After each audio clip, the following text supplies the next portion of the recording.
আসসালামু আলাইকুম সম্মানিত ভিউয়ার্স। আজকে আপনাদের সামনে আমি একটি গুরুত্বপূর্ণ ভিডিও নিয়ে হাজির হয়েছি। মামলার আলামত, গুরুত্বপূর্ণ এভিডেন্স মামলার সাক্ষী। এই আলামত সম্পর্কে আলোচনা করব।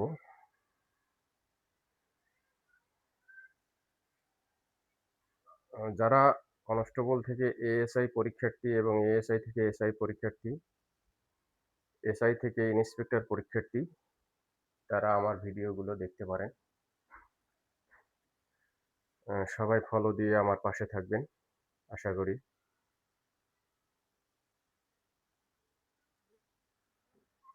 এখানে আমার ভিডিওতে আমি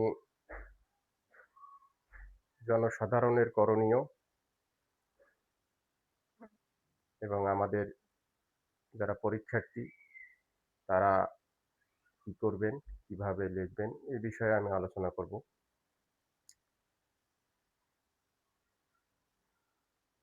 আজকে আলামত সম্পর্কে আমি কথা বলব। মামলার বিচারকালে আলামত একটি গুরুত্বপূর্ণ পার্ট। প্রতিটি মামলায় কোনো মামলায় আলামত পাওয়া যায়, আবার কোনো মামলায় আলামত পাওয়া যায় না। এখন যারা মামলার বাদী বা অভিযোগকারী, আলামত সম্পর্কে তাদের করণীয় কি?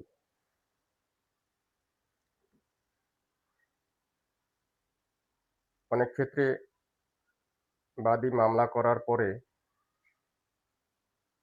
দেখা যায় আলামত নষ্ট করে ফেলেন বা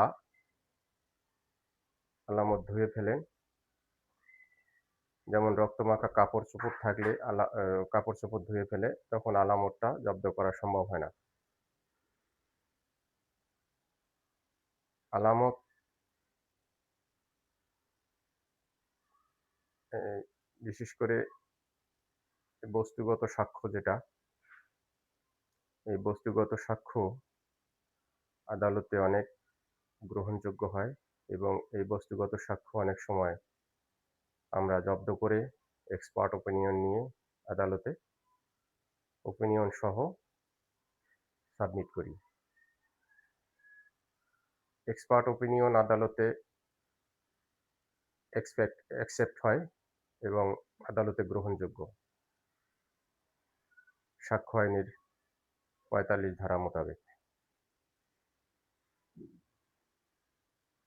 আমরা যখন একটি মামলা রুজু হয়, ঘটনাস্থলে যাই।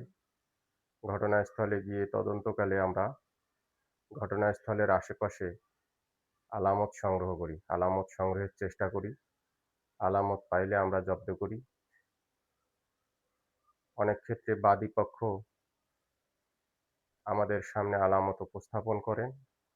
সেই উপস্থাপন মতেও আমরা আলামত জব্দ করি। আলামত শুধু যে ঘটনাস্থলে পাওয়া যাবে এমন কোনো কথা নয়। ঘটনাস্থলের বাইরেও আলামত পাওয়া যেতে পারে। ধরেন একটি হত্যাকাণ্ড সংঘটিত হওয়ার পরে হত্যাকারী যে অস্ত্র দিয়ে আঘাত করেছিল বা মেরেছিল সেই অস্ত্রটি ঘটনাস্থলে ফেলে না দিয়ে অন্য কোনো স্থানে ফেলতে পারে বা পুকুরে ফেলতে পারে। তখন সেখান থেকেও অনেক সময় আলামত উদ্ধার করা হয়। এই আলামতটি আদালতে গ্রহণযোগ্য হয়। আলামত বিচারকালে একটি গুরুত্বপূর্ণ পার্ট। এখন আপনারা যারা ভুক্তভোগী আছেন বা মামলার বাদী আছেন, অবশ্যই বিশেষ ক্ষেত্রে মারামারি মামলার ক্ষেত্রে আলামত, রক্তমাখা কাপড়-চোপড়, আ খুন মামলার ক্ষেত্রে যদি আপনাদের কাছে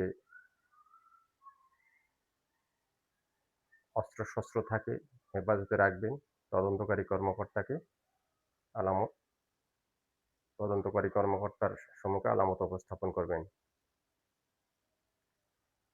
অনেক ক্ষেত্রে বিশেষ করে ধর্ষণ মামলার ক্ষেত্রে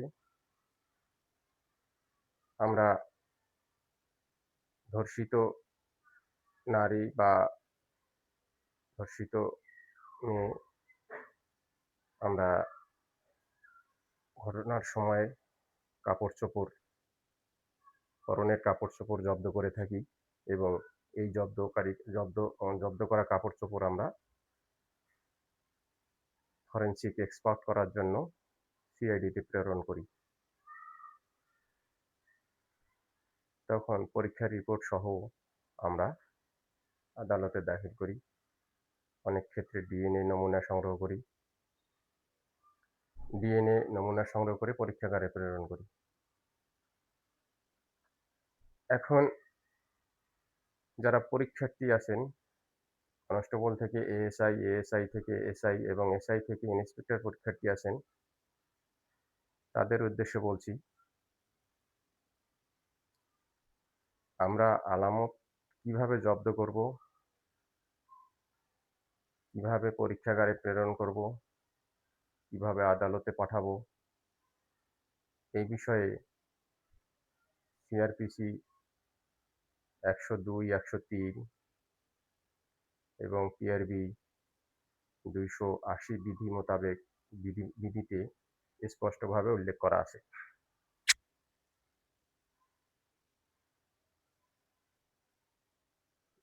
আলামত জব্দ করার সময় মনে রাখবেন ২ বা ততোধিক সাক্ষীর প্রয়োজন হয়। সাক্ষীদের উপস্থিতিতে আলামত জব্দ করা হয় এবং সাক্ষীদের স্বাক্ষর গ্রহণ করতে হয়। সাক্ষীদেরকে আলামত দেখাতে হবে। আপনি কি আলামত জব্দ করলেন, সাক্ষীদেরকে দেখাতে হবে। যদি ঘটনাস্থলটি একটি গৃহ হয়, সেই গৃহে প্রবেশ করার আগে গৃহের মালিকের অনুমতি নিতে হবে। অনুমতি নিয়ে গৃহে প্রবেশ করতে হবে। গৃহ থেকে জব্দ করার সময় কোনো মালামাল যদি জব্দ করেন, জব্দ তালিকার একটি কপি গৃহ কর্মকর্তা বা গৃহকর্মীকে দিতে হবে।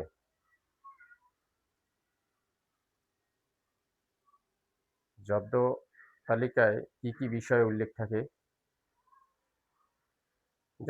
জব্দ তালিকায় সাধারণত মামলার সূত্র থাকে। কোন মামলায় আপনি আলামত জব্দ করবেন? মামলা জব্দ করার তারিখ ও সময়, কয়টার সময় আপনি জব্দ করলেন, কয় তারিখে জব্দ করলেন, জব্দ করার স্থান, কোন স্থান থেকে আপনি আলামতটি জব্দ করলেন, সাক্ষীদের নাম, ঠিকানা, মোবাইল নাম্বার, বয়স, কয়জন সাক্ষী আপনি সাক্ষীর সামনে জব্দ তালিকা প্রস্তুত করলেন। অবশ্যই ২ জন হতে হবে, ২ বা ততোধিক। আপনি ২ এর নিচে কোনো সাক্ষী হবে না।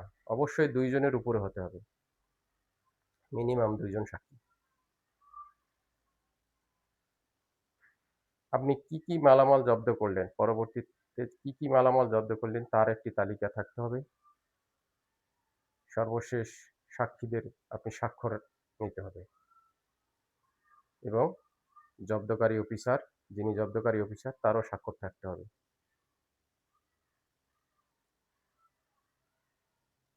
আলামত জব্দ করার পরে আপনি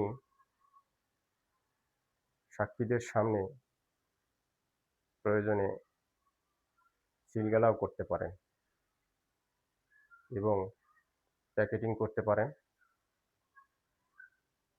বিশেষ করে মাদক মামলার ক্ষেত্রে সিলগালা করে প্রয়োজনে প্যাকেটিং করে সাক্ষীদের স্বাক্ষরও প্যাকেটের উপরে নিতে পারেন।